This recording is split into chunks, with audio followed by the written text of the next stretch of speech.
नमस्कार मैत्रिणींनो आणि पालक बंधू भगिनींनो, नमस्कार। थोडेच दिवसात शाळा सुरू होती आणि शाळा सुरू झाल्यावर आपल्या सगळ्यांच्या पुढे हा एक मोठा प्रश्न असतो की महिना दीड महिना मुलं सुट्टीवरती असतात आणि सुट्टी संपून शाळा सुरू झाल्यावर मुलांच्या मनात सुद्धा अनेक प्रश्न असतात। तर मुलांचं हे शैक्षणिक वर्ष व्यवस्थित जावं म्हणून मुलांची मानसिक तयारी काही दृष्टीने करून घेणं गरजेचं असतं आणि ती करून न घेतल्यामुळे बऱ्याचदा वर्षभर मुलांना अनेक प्रॉब्लेम्सना फेस करावं लागतं।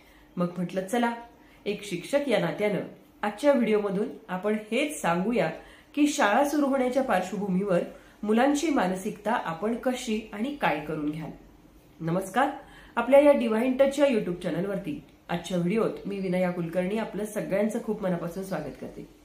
तुम्हाला तर माहितच आहे आपल्या चॅनलवर नेहमी आपण parenting, social, motivational, story telling, आयुष्याच्या प्रत्येक क्षणाशी निगडीत असे व्हिडिओ पोस्ट करतो। आपण जर अजून हे चॅनल सबस्क्राईब केलं नसेल तर अर्थात नक्कीच करा, कारण येणारे व्हिडिओ सुद्धा आपल्या सगळ्यांसाठी, मुलांसाठी, आपल्या कुटुंबासाठी अतिशय उपयुक्त असणार आहेत। चला तर मग विषयाकडे वळूया। जेव्हा शाळा सुरू होतात तेव्हा शाळा सुरू झाल्यानंतर मुलांच्यासाठी ते वातावरण नवीन असतं, मित्रमैत्रिणी नवीन असतात, शाळा नवीन असते, शिक्षक नवीन असतात आणि अशा वातावरणात जेव्हा आपलं मूल पहिल्यांदा जातं तेव्हा त्या शाळेत गेल्यानंतर थोडंसं त्याच्या मनावरती एक बावरलेपण असतं। शाळेतली मुलं मला सांभाळून घेतील का, शिक्षक कसे असतील, माझ्याशी कोणी मारामारी करेल का, असे अनेक प्रश्न असतात। विशेषतः काळ्या सावळ्या रंगाची जी मुलं असतात त्यांच्या मनात जरा जास्तच न्यूनगंड असल्याचं आम्ही बघतो। रंगरूप हे निसर्गाने दिलेली देणगी आहे, त्यामुळे या गोष्टीबद्दल तुझ्या मनात न्यूनगंड निर्माण होऊ नये यासाठी तर पालकांनी अशा मुलांच्या मनाची अधिकच तयारी करून घ्यावी। रंगरूपापेक्षा तू तुझ्या गुणांनी उजळ दिसणारेस आणि अशी मुलं वेगवेगळ्या क्षेत्रात चमकलेली दिसतात। शिक्षक तर कधीच अशा मुलांमध्ये फरक करत नाहीत। मग हे बीज पेरलं जातं कुठून, तर जेव्हा शाळेत मुलं येतात तेव्हा वेगवेगळ्या परिस्थितीतून मुलं आलेली असतात। काही श्रीमंत घरातली असतात, काही गरीब घरातली असतात, काही मध्यम कुटुंबातली असतात, काहींच्या घरातले प्रॉब्लेम्स सांगता येत नाहीत इतके गंभीर असतात। तर अशा वेळेला सगळ्या प्रवाहातून येणारी मुलं जेव्हा शाळेच्या पटांगणामध्ये, शाळेच्या वातावरणात एकत्र येतात तेव्हा सगळीच मुलं एकमेकांकडे उत्सुकतेने बघत असतात।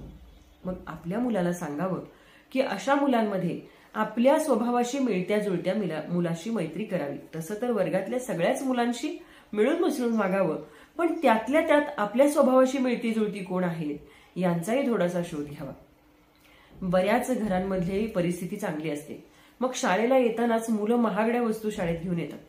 मग भारीतले पेन असतात, वेगवेगळ्या आकाराचे, वेगवेगळ्या रंगाचे, वेगवेगळ्या कंपनीचे आणि भारीतले कंपास वगैरे असतात, सॅक असतात, पेन, पेन्सिल, खोडरबर, पट्टी, वेगवेगळ्या प्रकारच्या वस्तू असतात। पण शाळेत येणाऱ्या सगळ्याच मुलांना या गोष्टी परवडतात असं नाही। त्यामुळे होतं काय, बऱ्याचदा अशा वस्तू मुलांच्या बॅगमधून कोणीतरी घेण्याची शक्यता असते। मुलं ती मुलंच असतात, एखादी वस्तू बघून त्या वस्तूकडे एखाद्या मुलाचं मन जाऊ शकतं। त्यामुळे शक्यतो पालकांनी अशा ज्या भारीतल्या गोष्टी आहेत, भारीतल्या पेन, पेन्सिल, वस्तू ज्या आहेत त्या आपल्या मुलांना शाळेत अजिबात देऊ नयेत, कारण त्यामुळे नकळतपणे इतर मुलांच्या मनामध्ये अशा भावना निर्माण होऊ शकतात की आपली परिस्थिती गरीब आहे, आपले आई वडील नाही देऊ शकत। त्यामुळे त्या मुलांच्या मनाला होणारा त्रास वाचवण्यासाठी आणि आपल्या मुलाची वस्तू हरवल्यानंतर आपल्याला होणारा मनस्ताप वाचवण्यासाठी अशा गोष्टी पालकांनी मुलांना शाळेत भारीतल्या वस्तू देऊ नये। अगदी जुजबी वस्तू द्या, घरी आल्यानंतर तुम्हाला त्यांना काय वस्तू वापरायच्या त्या वापरू दे। बऱ्याचदा पहिल्या दिवसापासून मुलं रडत येतात की मला पहिल्या बेंचवर बसवलं नाही आणि पालक सुद्धा शाळेत येतात की आमच्या मुलाला पहिल्याच बेंचवर बसवा। खरं तर तुमचं एकटं मूल हे तुमच्यासाठी आपलं असतं, पण शाळेत शिकवणारी, शिकायला येणारी सगळीच मुलं आम्हा शिक्षकांसाठी आपलीच असतात। मग आम्ही कुठल्या मुलाला आणि कुठल्या तोंडाने म्हणणार तू मागं बस। त्यामुळे शाळेत सुद्धा शिक्षक बऱ्याच वेळेला रोटेशन ठेवतात। आपलं मूल कुठं जरी बसलेलं असलं, पाठीमागच्या बेंचवर असलास तरी बाळा तुझं लक्ष पुढे पाहिजे हे त्याच्या मनावरती बिंबवा, त्याच्या मनाची ही मानसिकता करून घ्या। भारीतल्या वस्तू घेऊन जाणं म्हणजे तुला भारी मार्क्स पडणार आहेत, भारीतल्या वस्तू असतील तुझ्याकडे तर तुझा शाळेचा परफॉर्मन्स चांगला असणार आहे, ही मुळातच गैरसमजूत आहे आणि ही गैरसमजूत आपल्या मुलांच्या मनातून काढून योग्य पद्धतीची मनाची तयारी त्याच्या मनाची करून घ्या। बऱ्याचदा शाळा सुरू होण्यापूर्वी आता या महिन्या 2 महिन्यात मुलांचं जेवणाचं गणित बिघडलेलं असतं। तर मुलांना रोज दिलेला डबा आपण वेळेत संपून यायचा आहे, वेळेत खायचा आहे, शालेय पोषण आहारचा सुद्धा आहार आपण खायचा आहे, या गोष्टी सुद्धा मुलांच्या मनावर बिंबवा. बऱ्याचदा काही मुलं शाळेतला शालेय पोषण आहार घेत नाहीत. शाळेतला जो भात आहे तो आपल्या मित्रमैत्रिणींच्या समवेत खाण्याची एक वेगळीच मजा असते आणि शाळा हा शालेय पोषण आहारचा भात अगदी उत्तम व्हावा या दृष्टीनं अतिशय जागरूकपणे लक्ष देत असते.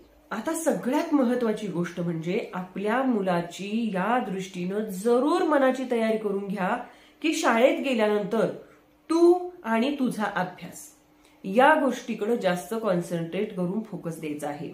बऱ्याचदा मुलं वर्गातल्या वर्गात एकमेकांच्या चाड्या करणं, खोटं नटं काहीतरी सांगणं, मारामारी करणं, वर्गातल्या मुलांच्या वस्तू लपवणं, अक्षरशः घाणेरड्या शिव्या देणं असे सुद्धा प्रकार शाळेत होतात.